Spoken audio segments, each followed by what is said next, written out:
नमस्कार मंडळी, आज आपण करणार आहोत अगदी साधी सोपी अशी भरली मिरची, जी चवीला अगदी उत्तम आणि अगदी झटपट होणारी रेसिपी। ज्यासाठी इथे मी पोपटी मिरच्या मध्ये चिरून त्याच्यातल्या सगळ्या बिया काढून त्या स्वच्छ धुवून बाजूला ठेवल्या आहेत। स्टफिंगसाठी अर्धी वाटी नारळ खवून घेतलाय, त्यामध्ये थोडी कोथिंबीर, एक हिरवी मिरची बारीक चिरून घेतली आहे आणि अर्धी वाटी दाण्याचा कूट घेतलाय। त्यामध्ये 1 चमचा धण्याची पावडर, 1 चमचा जिऱ्याची पावडर, चवीपुरतं मीठ घालायचं आहे। 2 चमचे यामध्ये दही घालायचे बाइंडिंगसाठी।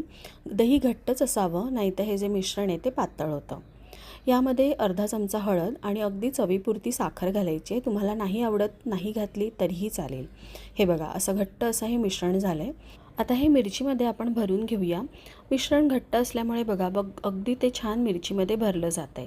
अशाच आपण सगळ्या मिरच्या छान व्यवस्थित स्टफ करून घेतल्या आहेत। आता याला आपण फ्राय पॅनमध्ये 2 चमचे फक्त तेल घालायचे, थोडा हिंग घालायचे अर्धा चमचा आणि 3 ते 4 कढीपत्त्याची पानं बारीक चिरून ती घातली आहेत आणि या सगळ्या मिरच्या आपल्याला अशा अरेंज करून घ्यायच्या आहेत।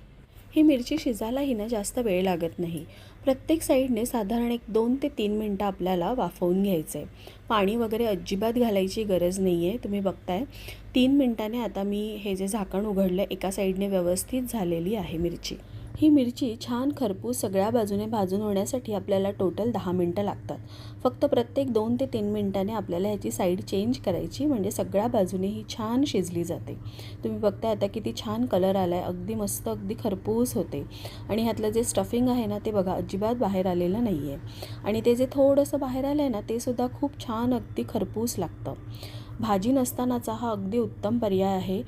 वरण भात आणि ही स्टफ मिरची अगदी मस्त कॉम्बिनेशन आहे। भाकरी आणि चपाती बरोबरही खूप छान लागते। तुम्ही नक्की करून बघा आणि कशी झाली ती मला कमेंटमध्ये नक्की सांगा। धन्यवाद।